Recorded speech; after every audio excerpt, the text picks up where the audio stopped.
Welcome back to my invasion deconstruction tutorial. Today we're gonna talk a little bit about the overall project. I will show you all the individual sounds, how I layer them, how I process them. So let's waste no time and jump straight into the project. Okay, let's start with the drums, which are usually like elements which are in every techno track. You always have a kick, you always have like hats and rides, claps, snares.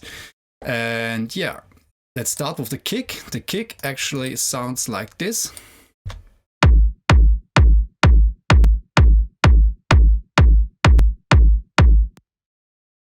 Yeah. I've made my own rack here. It's basically a layered kick with a low and a high chain. The low chain is basically just the sub. We can solo it. So it's just the sub frequencies, and I've made it like this because I wanted the kick to have a like punchy attack even in the sub frequencies, and a lot of kicks are like pitched sine waves with a pitch envelope, and so usually it takes some time until the really sub frequencies start to play. And so I've chosen a sample where the sub frequencies are really hitting very hard right from the beginning, and then I've just layered another sound over it, which is basically just for the attack, and it sounds like this. So you see this just the snap of the kick, and together you get this like very transient heavy low end together with a sharp transient on top, and then you have the whole kick. After that, I've just used some simple processing. For example, here the drum bass plugin, just to give it a little bit more like distortion and crunch. You can also like here use the transient setting just to enhance the transient or lower it a little bit down.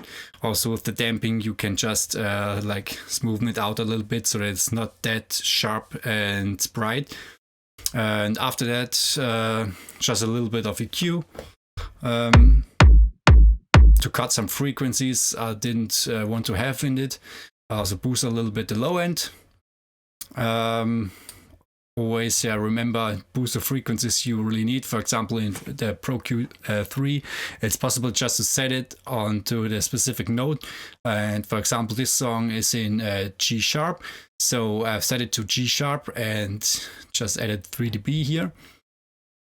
After that, I've just put a limiter so that it always hits like on 0, and I've just reduced a little bit the top so that it gets more sustain. And yeah, of course, then we have some rumble.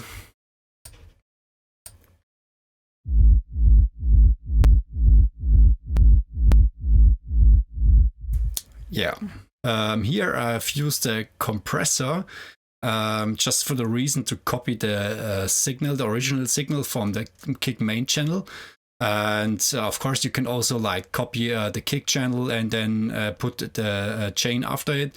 But so it's easy, I don't have to copy it all the time. I just use a compressor with the sidechain enabled, and just you have to enable this headphone button, and then it just plays the signal from the sidechain. And so no matter how I change the sound on the kick main channel, I always get exactly this sound into my 2 other channels here for the reverb and the diffusion.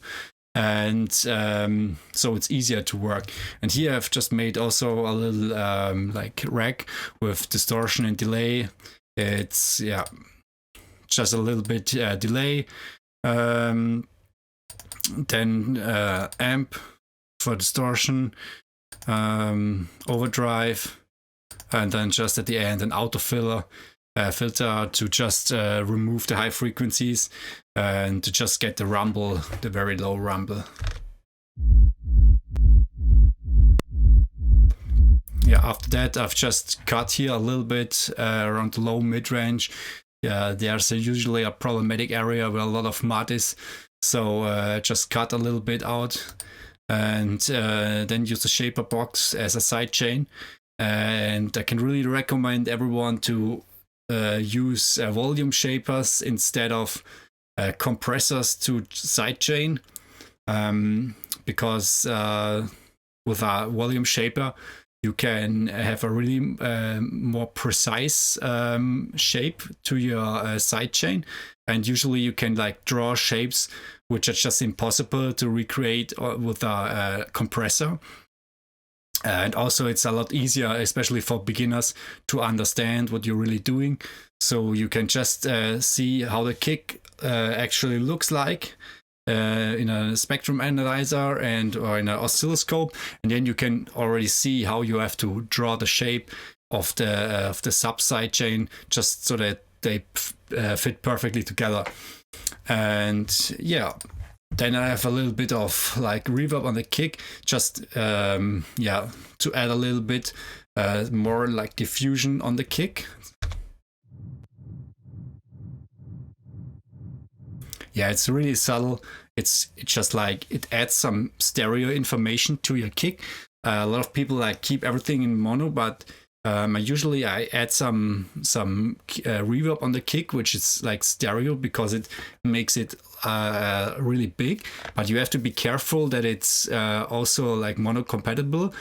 So always check back in mono if you're doing stuff like this, so that it don't fuck up your whole sound, or just you get some problems in the phase correlation with your other like sub frequencies. And yeah, together it just sounds like this. So you see that the reverb just is in the background, but it adds like a little bit of like ambience and overall like a bigger vibe to it, without getting in the way of the kick. I use the same sidechain. It's not exactly the same, but the shape is a little bit different, because the reverb is not taking up too much space, so I can have a little bit different sidechain settings here. Then I have the drum bus, which is like the sub bus in the drums, where I have all my other drum samples like heads. I just use the basic stuff here. So for example, we have an open head.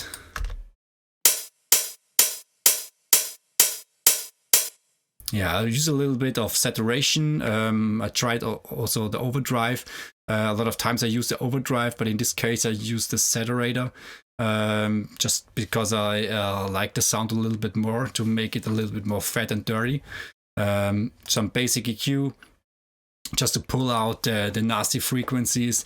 Usually in a lot of like head and especially right samples, there are a lot of like nasty resonances, so you sometimes have to pull out some of them a little bit, because if you then play it at a high volume, it just doesn't hurt your ears. Then you use also the sound shifter plugin, which is just shifting the sound a little bit. I use these in when kind of making a transition. So I pitch down the sound, and it usually like creates a cool effect, and it actually sounds then like this.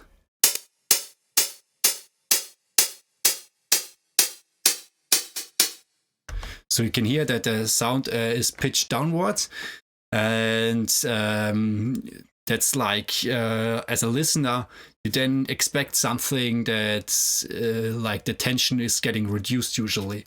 And so, for example, use this here in the transition in the drop, and here at the end of the first drop, and at the end of the outro.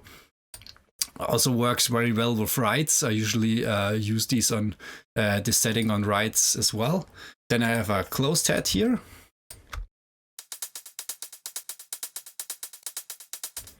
Which is panned to the right.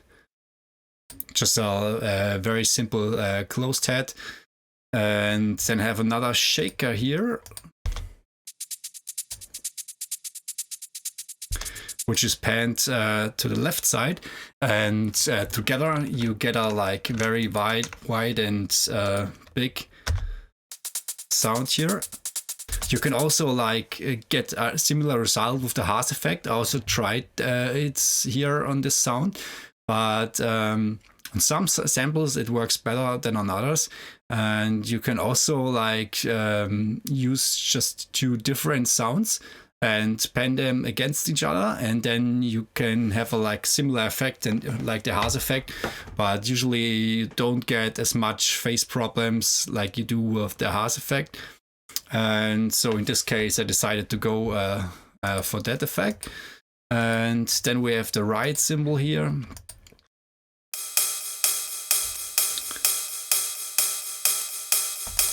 And here you can see I've just pulled out like the really annoying frequencies. And again, the sound shifter plugin just for the transition here. Then clap. Yeah, basic 9-on-line clap with some saturation on it. And I also like mostly use the transient master here from Native Instruments just to work a little bit on the sound to give them more tech and a little bit less sustain, so that it's more like punchy. And I do that also usually on my snares, just to make them a little bit more transient heavy.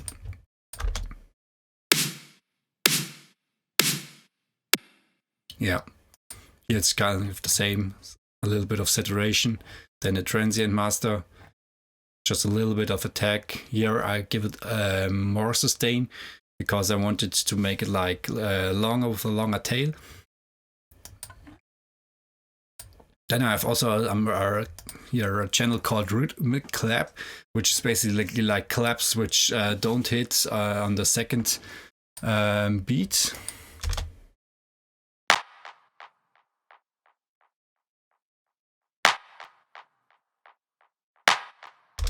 And the same for the snare here, just for the transition at the end.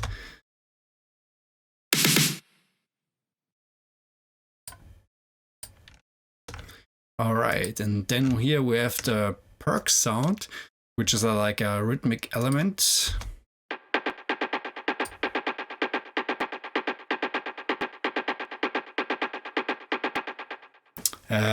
Here I have used the Berserk distortion from Waves. They gave it away for free once, so I tried it out. I'm not using it that much anymore, but sometimes it has some cool like distortion sounds which you can use.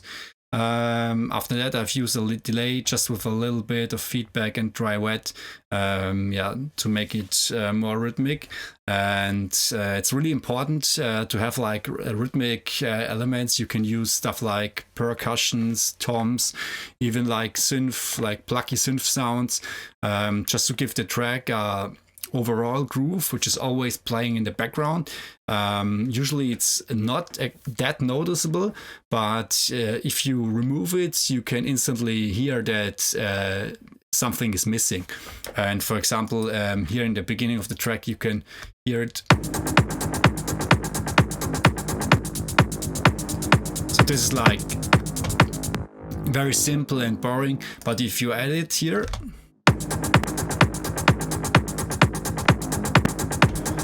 yeah, it adds a lot more groove to the track and makes it more danceable. So don't forget about such elements, because usually they are not like the main elements, but still necessary to get the right vibe and groove for your track.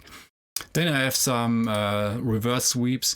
I usually use them for just making the second and the fourth clap a little bit different by having a sweep coming into it, and it creates a like of sucking effect. Let's check it out. It's very subtle.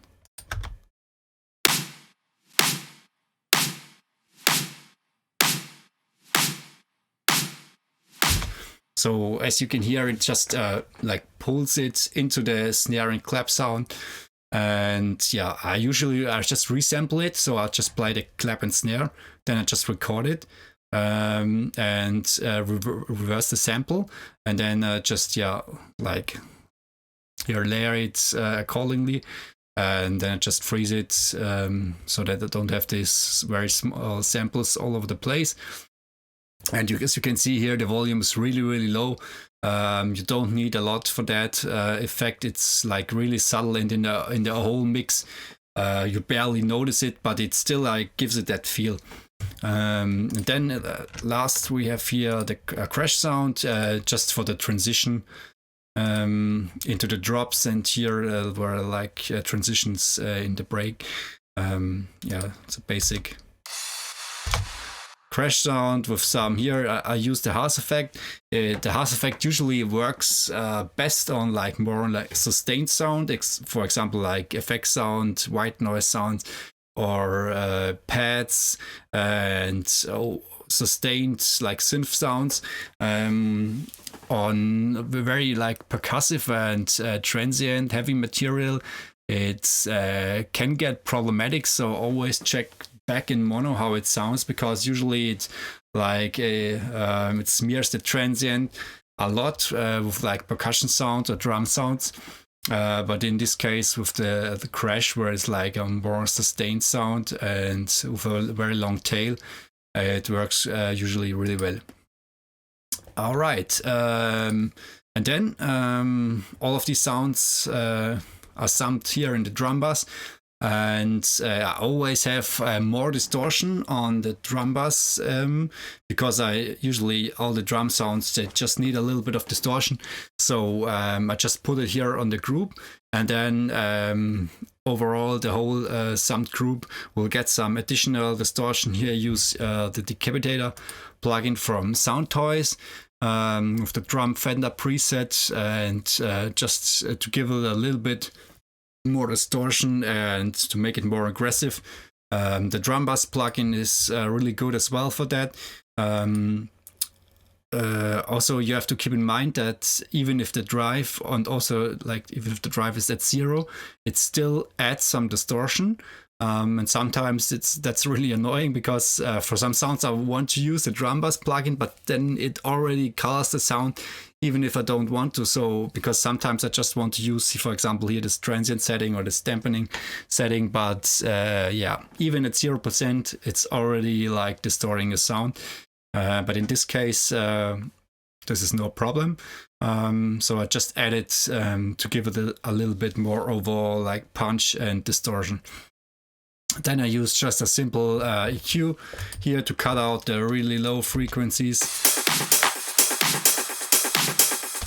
Yeah, it's usually not that much, but just for safety, sometimes, especially if you have like sampled sounds, they still have some low end in them. So this is just for safety, that I don't get some sub frequencies here in my drum bass. Then I'd use just some imaging and here to add a little bit more stereo width to the highs, just to make it a little bit more wide. And then here I have my sidechain. So I don't sidechain each element individually. I always use the sidechain here on my drum bass. It's the same also for the other sounds, but I will explain more about this in the mixing video. And yeah, it's just I usually use the Shaperbox plugin, because it has also a feature where you can use multiple sidechain settings for different frequency bands. So that's often really cool, because, for example, I don't want to duck the high frequencies the same amount like the low frequencies. And for example, this can be problematic if you just use a basic compressor, because you would have to create a rack with and split the frequencies in with different compressors to get something like this. And here in this plugin, it's really easy. You just draw 2 different curves. And for the high curve I also have the dry wet not on 100%, I just have it on 60%, So and I usually do that because like the very high frequencies, they don't take a lot of space.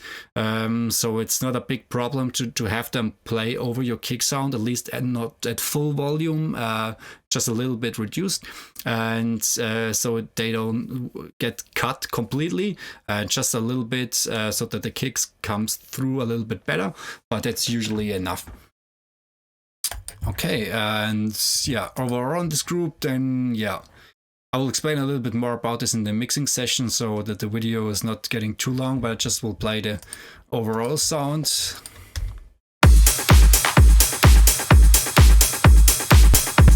So this is like the climax of the track. Of course, it like develops here over time, and it starts like really basic.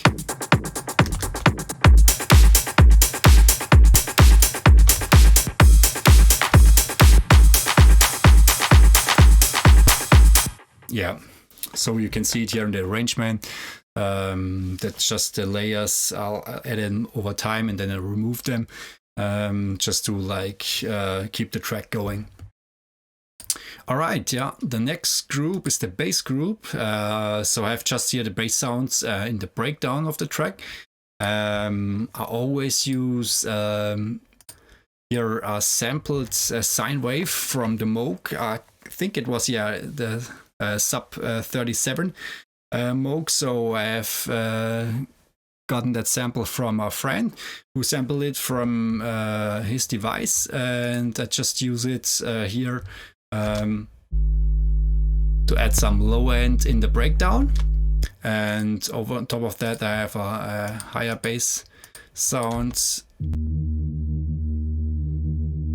just some distortion, cutting out the very low frequencies because I already have them as sub, and low pass them. It just gives some a little bit like yeah, makes it more powerful in the break.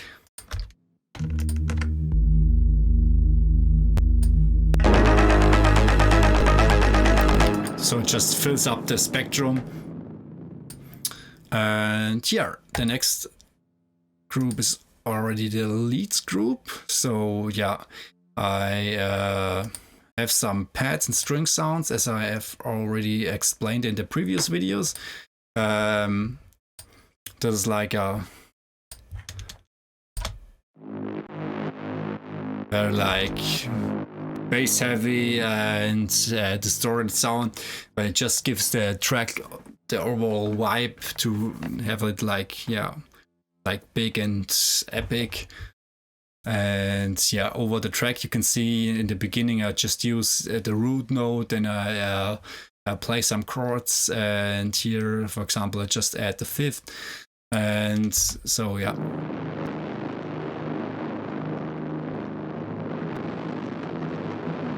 So that there's a change over time, and play the melodic parts usually just in the breaks, and then a little bit in the second drop. And in the other parts I keep it simple with just the root note to don't overpower the whole track.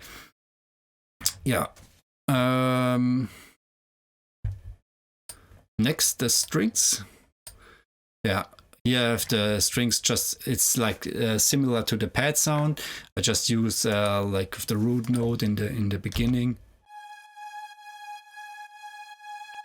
It's also an Omnisphere patch. Fully it loads because it usually takes a lot of time to load. Yeah, it's just like patch here with some strings.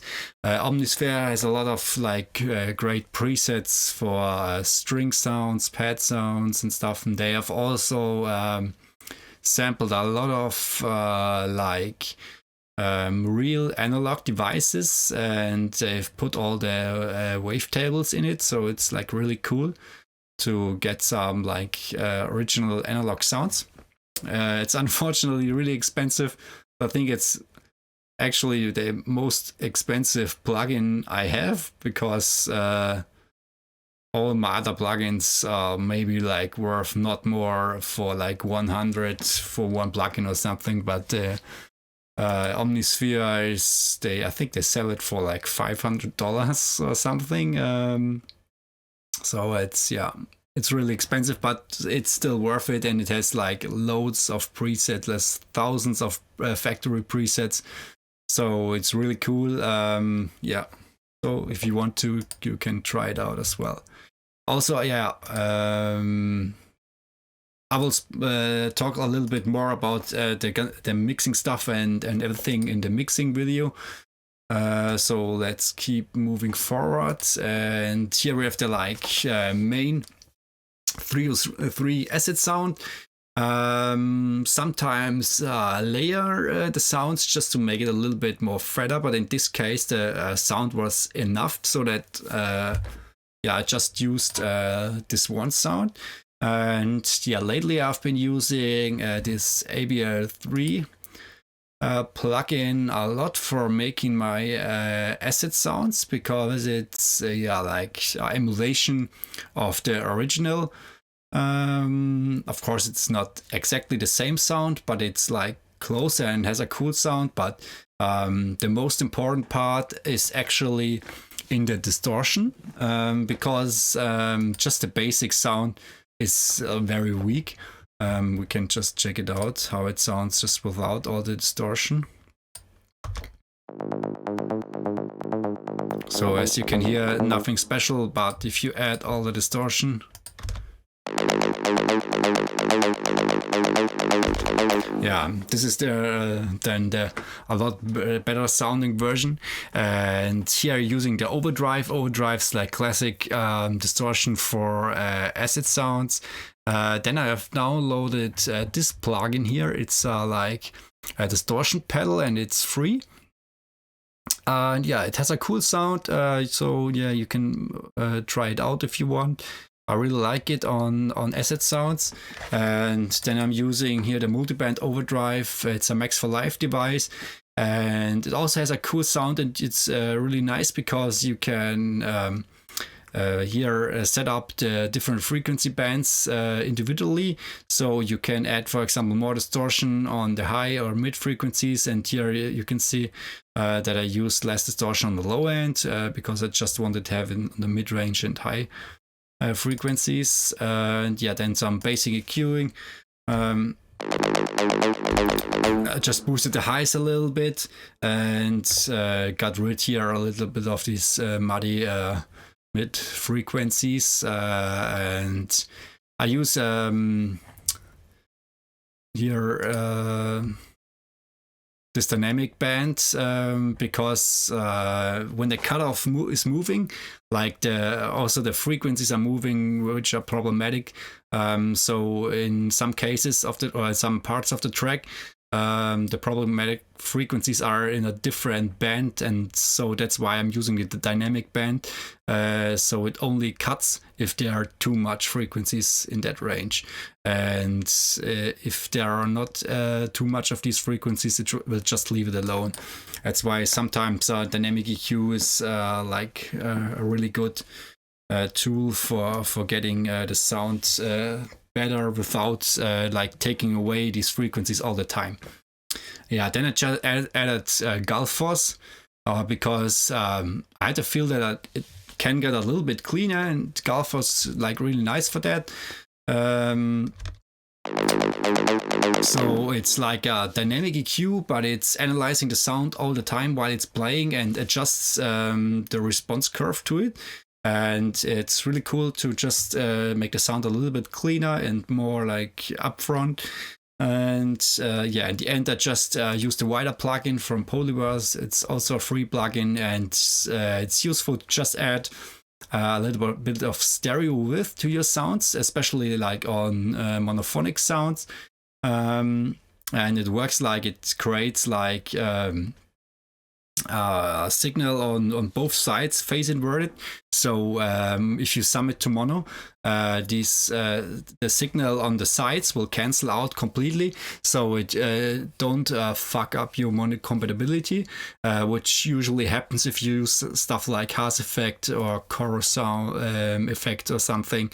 So yeah, you have just to keep that in mind, that the stereo signal will be completely be cut if you just sum it to mono. So always check how it sounds, but it leaves the mono signal alone. So the signal will always sound the same in mono, and that's why this plugin is really cool. And yeah, and you can see I have a lot of automation here throughout the track. It's like for techno, it's really essential to have a lot of like variation in the sounds over time, so that it doesn't get boring, and the sound is like changing all the time, and it's like keeps it interesting. And for example, here I'm just like filtering it in, and then working on the cutoff.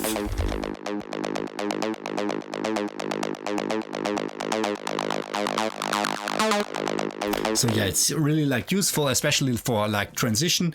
So you can really like move the cutoff to make it like more aggressive and then close it down, and that just really helps to keep it like interesting and not have the same sound all the time, and it gets very boring otherwise. And here in the build-up, of course, I'm automating a lot of settings, like the resonance, the cutoff, and the distortion and everything, just to make it like really powerful before it drops into the second drop.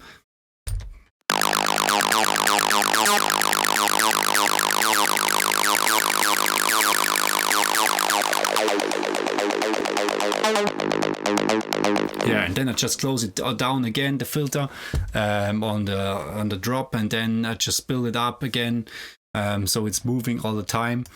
And yeah, here we have the ARP, and yeah, like I told you, in this case I layered the sound with a few different synth sounds because I just had to feel that it was not good enough, and sometimes it's easier to just add another layer because then you get like a more unique sound out of it, which you can't achieve just by processing the first sound. So in this case, I wanted to have a really full and big sound for this arpeggio, because it's like the main element in the first track. And that's why I have 3 different layers here. I have a low layer for the low frequencies, which sounds like this. Then I have like this mid-high layer.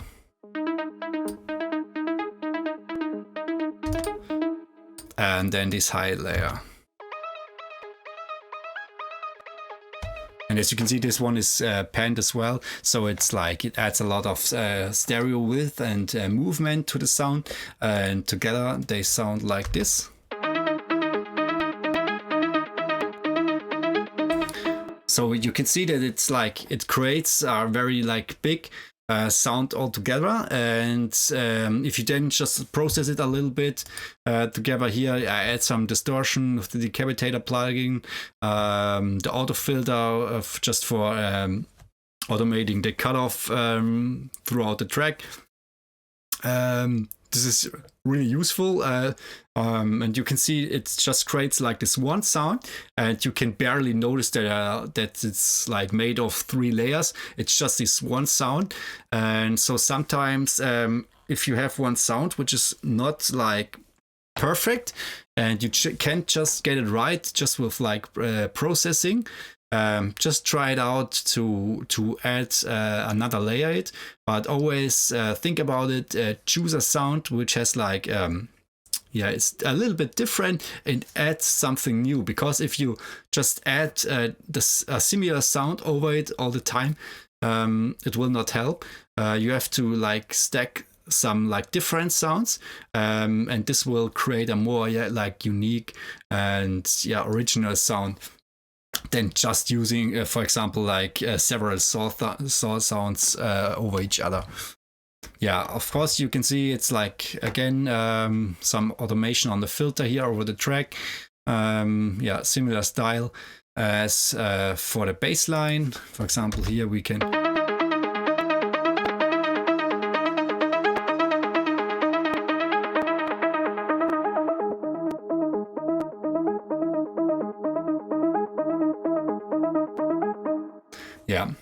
just to keep it interesting, keep the sounds moving, avoid to have them like sound the same all like all the time. It gets boring really quickly, and just keep the stuff moving and changing. And yeah, then I have some shots here.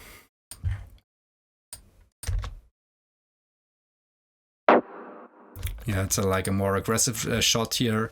I use Diva a lot lately for a lot of my synth sounds, but also for like my bass or synth shots. And here I use the pedal to give it a little bit more like heavy and aggressive vibe. And the pedal is really cool for that. It has a like very aggressive distortion. And then I just EQ'd it. For example, I've used 2 EQs, which is not really necessary, but that's just because I have the channel EQ and the utility plugin on every single channel. And just loaded one of my presets I made. Then just forgot to delete them. But anyway, let's move to the next sound, which is another shot here. Yeah, it's like a more heavy, like sustained bass sound. Some distortion, EQ, then again a wider plugin, just to add a little bit of stereo information here, make it like fatter and bigger. And but that's basically it for the leads group. And then I just have some processing here on the group.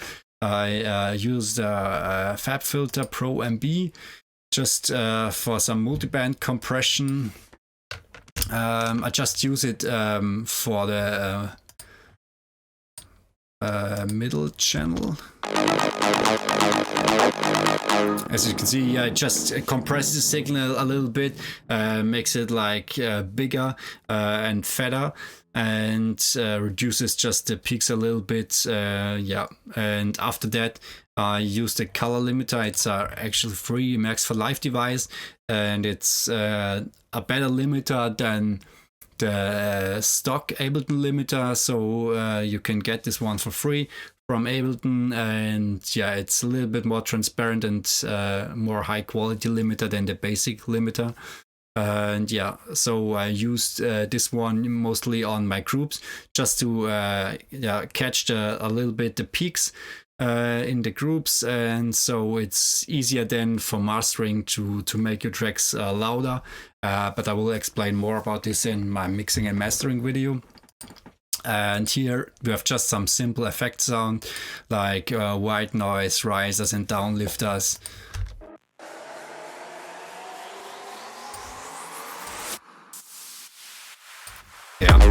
It's just simple sounds, but it's very helpful, like to make transitions.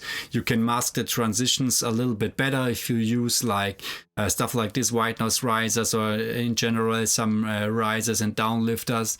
And I use these all the time. Then I have some effects sound here.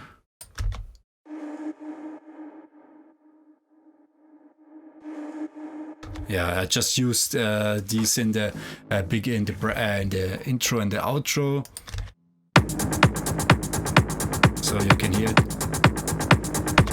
I just add some like atmosphere, and but stuff like this is not very noticeable, but it's similar like to the pad sounds. It just creates the overall vibe and atmosphere. And this really helps to make the track just like bigger and create the right space for all your other sounds. So don't forget about them. A lot of people just have their main elements, but you need some stuff in the background just to fill it up. Then I have just an impact sound, which I use just to make the transitions. It's usually cool to have them at the beginning of like the breaks, so that it just masks the transition a little bit. And then I have a riser here.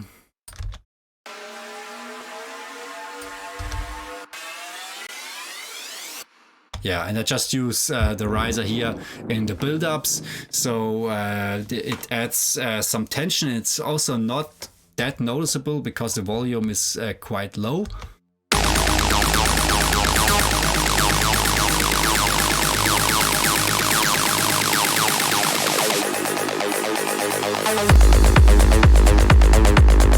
Yeah, I'm not sure if you can really hear it on YouTube, but it adds like again some atmosphere and like tension.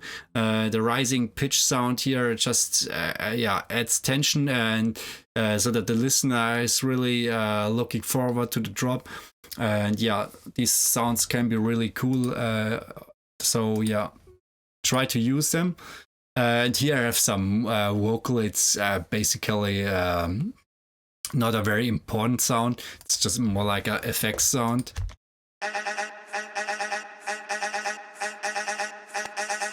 Yeah, just use the sounds, the sound in the break and here in the transitions to fill it up a little bit, and yeah, just to add some elements to make it a little bit more original. It's like, yeah, basic sample, just simple processing. We can check it out here. Yeah, just a vocal chain. I used UAD. It's a very good plugin, the Pultec EQ. Some of you maybe know it. There are a lot of different versions, also from Waves, and yeah, there's also a free one, which is also great. And yeah, the Pultec EQ is like, it's a very nice sound. I use it a lot on vocals just to push the highs a little bit. And it's really good. Then some distortion, de-essing. FabFilter de-esser is also a really good plugin. It's like I think my favorite plugin for de-essing because it has like an intelligent de-esser and really like catches the harsh S sounds. And then I used here again the harsh effect to make it a little bit more wider because I had all these other elements playing in the middle of the track.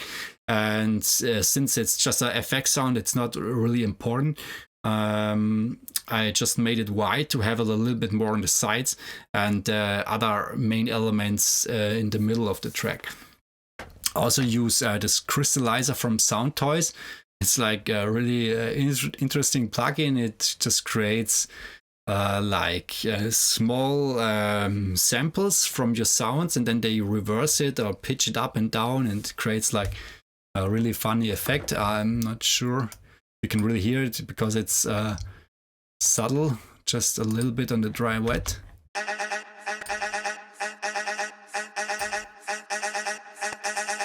Yeah, it's subtle. Yeah, it just like it adds a little bit to the sound, and then again just some final EQing. You can see I have some boxy frequencies here. They are usually around like 600-700 hertz area. Just cut them out a little bit, and yeah, and then that's basically it.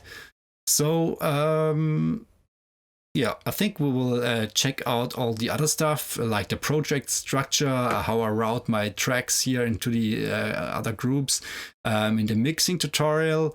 So yeah, let's see you in the next tutorial. Thanks for staying with me, and yeah, goodbye.